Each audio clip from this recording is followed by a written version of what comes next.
Today, we take a look at how I go about painting my 28mm bolt action U.S G.Is for the Battle of the Bulge. These miniatures are part of some new sprues that have been released by the fantastic team at Warlord Games, and they truly are lovely plastic figures, which feel really easy to paint. Let me know below if you'll be using this tutorial for your winter US infantry, and don't forget to hit that subscribe button if you're new to the channel.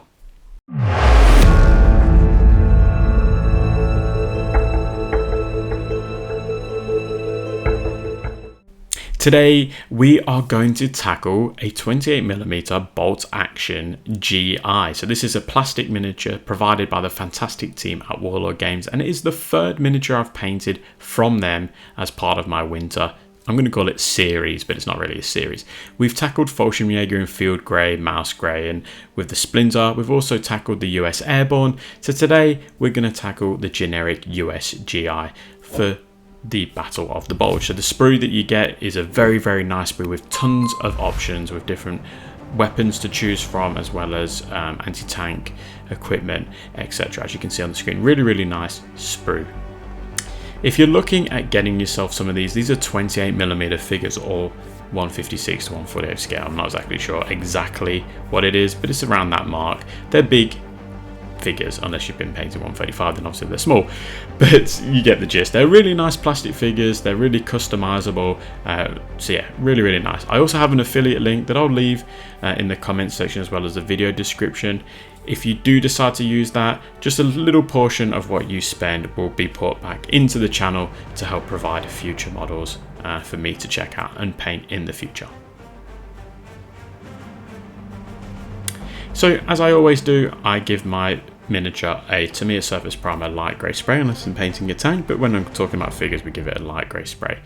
Now, the actual greatcoat of the US G.I, I'm going to paint it in German camo medium brown. From the reference photos I've seen online, this jacket or coat did come in a variety of different shades of brown. You could potentially even get away with khaki, but I think for 28mm and for wargaming, German camo medium brown is certainly the way to go. It's a really, really nice colour for what we're trying to achieve. Then for the webbing, we're going to use khaki. Now obviously, if you decide that khaki is more the colour you're going to want to paint this coat, then you're not going to use khaki for the webbing. You'll probably want to use like a khaki grey perhaps, or an old wood, something just a little bit lighter or brighter. But obviously if you're using a brown like I am, khaki is absolutely perfect, and yeah, that's what you want to be using. Now I'm painting the metal parts with black grey. I had to go with the grease gun. I fired the grease gun in Vegas and I absolutely loved it. It's a fantastic little gun with very little recoil. Well, I found at the time, at least anyway. It was a really, really nice gun to fire. So I had to do it. I really am fond of it. So yeah, really cool that they've included that as well in the sprue, the plastic sprue that we just looked at previously. Then for the helmet, I'm using US dark green. I mean, it really just says it. It's exactly what it says in the tin, US dark green. The helmet is just going to be in a dark green colour, and that's perfect. If you want to paint it in a winter colour, you could paint this as US dark green and then give it a dry brush of white perhaps, or do some sort of white and then a dry brush of the dark green to show that there's been chipped and worn, etc. But I'm not going to be using a white helmet. I just think the US dark green is more iconic and really does look the part.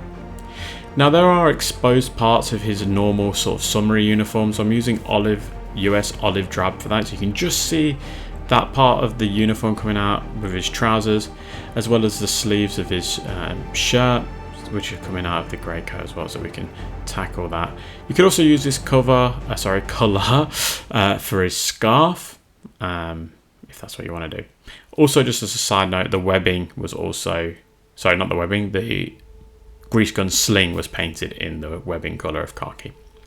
For the shoes, I've decided to go with black. You could just keep it with the black grey, but I thought, you know what, I'm going to go black and I'm going to highlight them with black grey later on, just to make it look a little bit different. But if you're short on money and you want to really keep the paints down to a minimum, then just paint them in black grey. Now, I forgot to mention that there's actually a hat hidden just underneath this helmet. You can just see the brim of the hat. So I'm painting that in US Olive Drab as well. You could maybe paint that in a brown if you wanted to, but the reference photos I saw, it was like a a greeny color opposed to a brown. And then just for that water bottle top, I'm going to use base lead belcher. It's just a nice silvery color. And just apply a blob of that on the top, but not too much of a blob. There is, believe it or not, a little bit of detail in that cap. Now with the webbing, there is little buttons that you can paint, and I'm using German camo medium brown to paint those. Don't use a silver or anything, just use a nice dark brown or a black to make them pop a little bit more. With that done, I'm going to use my no oil and technical medium 1:1 ratio as a wash. The technical medium is just a thinners, okay? We're just thinning down the paint. So if you go into the Warhammer store, you're just going to go in and say, hey look, I would like a black wash, and I would also like your applicable thinners because I want to thin it down a bit. Then all I do is extract one lot, put it into another pot, half and half, so then I end up getting 2 pots for the price of, well, 2, but you know what I mean, 2 washes out of the 2 ingredients that I've just bought. Now you can see it's all nice and dry and looks really nice, but we want to paint that in German camo medium brown. You don't want to leave it with that wash color. It's going to be dark. It's going to be very, very dark. It's just not going to look great on the tabletop.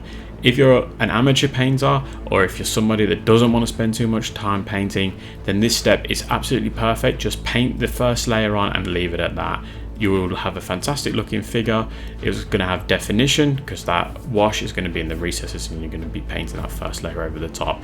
If you're mental, like the majority of us are when it comes to painting and nothing's ever good enough, then you're going to find yourself painting multiple layers, which we are going to tackle. Hence why I've decided to leave this part of the video of painting the grain coat a little bit longer because I really want to show you how I'm painting it. So you can see that with this particular step that we just saw, I was painting the bulk of the uniform. Now with the German camo medium brown and orange brown at a 2:1 ratio, I'm painting the second layer. So this is going to be focusing on more the raised edges and also adding a little bit of definition to those flat surfaces. So you can see here that I'm really trying to build up some of those bulges in the uniform. And this all takes a lot of practice. I'm still not exactly happy with the way I do it. It's definitely not how you would see professional painters layering. This is just a technique that I've come up with, as I tend to do with most of my activities, just sort of winging it, and I enjoy the way it comes out. It's a little bit different, and yeah, I'm definitely getting the hang of it. I'm still not 100%, so don't worry if it doesn't look right when you're doing it, you will get it. And also, if you're using a very small amount of paint on your paintbrush, you can just scratch it in nicely and you're going to make fewer mistakes and you're going to be a lot happier because you can just slowly see what works and what doesn't work, and you can amend it really easily. And then for the final highlight, I'm using German camo medium brown and orange brown at a 1:1 ratio. So I'm really going mental, as I said not just a minute ago. And this time it's literally painting just the raised edges. So you can see here, there's the raised edge I've just caught there with my paintbrush, and just adding a little bit along the outer edges of that raised edge and building up some of those details there. So you got to really focus on areas that you know are going to stand out, maybe going to be a bit brighter. And also a really good trick is to visualize, if you're looking at the miniature from a gaming perspective, what is the eye going to be drawn to? Naturally, the coat on this guy takes up 90% of the figure. So if you can paint the coat and say the helmet, so you spend a bit more attention to those two things, the rest of it, like the webbing and the boots and the gun, the eye isn't going to be drawn to as much. The eye is going to be looking at, oh look, he's got a brown coat on and he's got a green helmet, and then it's going to go to the weapons. So focus your efforts on certain bits, and then you can save a little bit of time if you do that. So for the helmet, I'm going to be using US dark green, but I'm using my dry brush now. And the reason I'm doing that is because I want to really weather that helmet. And so it's giving like more of a shiny look on the top and a darker look on the brim of the outer edge. So I'm using that US dark green. Now I'm going to US dark green and German camo beige World War II at a 2:1 ratio. And I'm doing exactly the same thing, but just mainly focusing on the very top of that helmet. And it's a really good technique. It really works out. Now, if there is a little bit of the outer brim of that helmet you want to get to, just use your paintbrush. Just add a little line on the outer edge, and that will really help it to stand out. Now, with those two bits of this model done, we can move to the webbing. So we go and do exactly what we did with the greatcoat. We're painting the first layer of the webbing on, and that's pretty much just painting what we've already painted prior to the wash. Obviously, we don't want to affect the areas that are in the recesses. We just want to focus on those flat surfaces that are standing out and any of the details that you can see. So you can see that I'm really just trying to leave that dark wash in the cracks of each part of those pouches, and where the top of the pouches meet, where the curves of the pouches are. You can sort of see what I'm trying to get at here. And then to highlight that, I use khaki and stone grey at a 2:1 ratio. So I'm painting the very outer edge of this belt now to sort of simulate that the belt is going to be folding in on itself. So you can see that that's what I've managed to achieve here. And then I'm adding 2 lines on the bit of the strap that goes up there as well. And it's a really, really nice effect. It's subtle, it doesn't stand out too much, it doesn't look unrealistic, it doesn't look too cartoony. It just looks nice. It's a subtle highlight, and it takes very little effort. Now with the US olive drab, we're just going back. So you can see there's a sleeve here. It's literally just adding in a line. It's so easy to do. And it's a little bit of detail that you can do that's really going to make it stand out a little bit more. So you can see that I'm getting that other sleeve. If you can focus on little details like this, this also hides any imperfections that you've got because you've taken the time to add detail. So I'm painting on the the hat that he's got underneath the helmet as well as those trousers that are protruding underneath that coat. And then to highlight that, I use olive drab and German camo beige at a 2:1 ratio. So now it's looking more like a green grey, and again, this is obviously a reduced amount, so it's literally just a very small line on the outer edge of that sleeve. This cap has a little bit of detail in it, so I'm adding in tiny little lines to highlight those details. Now with the webbing, with the weapon, I'm getting my weapon and webbings and all that all mixed up today. We're using black grey again. You can see that black grey, once it's been washed, is very dark, so it's just reapplying that original colour on is really making that stand out a bit more. And you can see that it's just adding in little details here and there. There's plenty of details on the weapon already, so you will know exactly where to paint. Your eye can pick out those details pretty nicely because they're exaggerated, rightfully so you can really make them out. It makes painting a lot easier. And then with the boots, I'm just adding in a little line on the top and a little line on the sides just to sort of show a bit of reflection.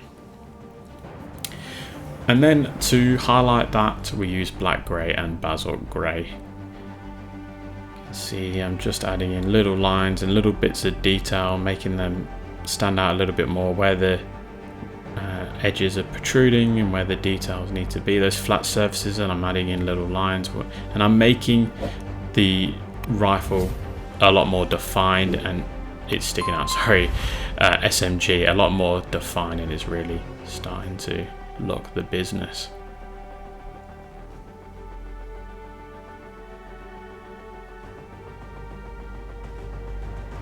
And then finally, we can't forget the top of the water bottle, so we're using base lead belcher for that one.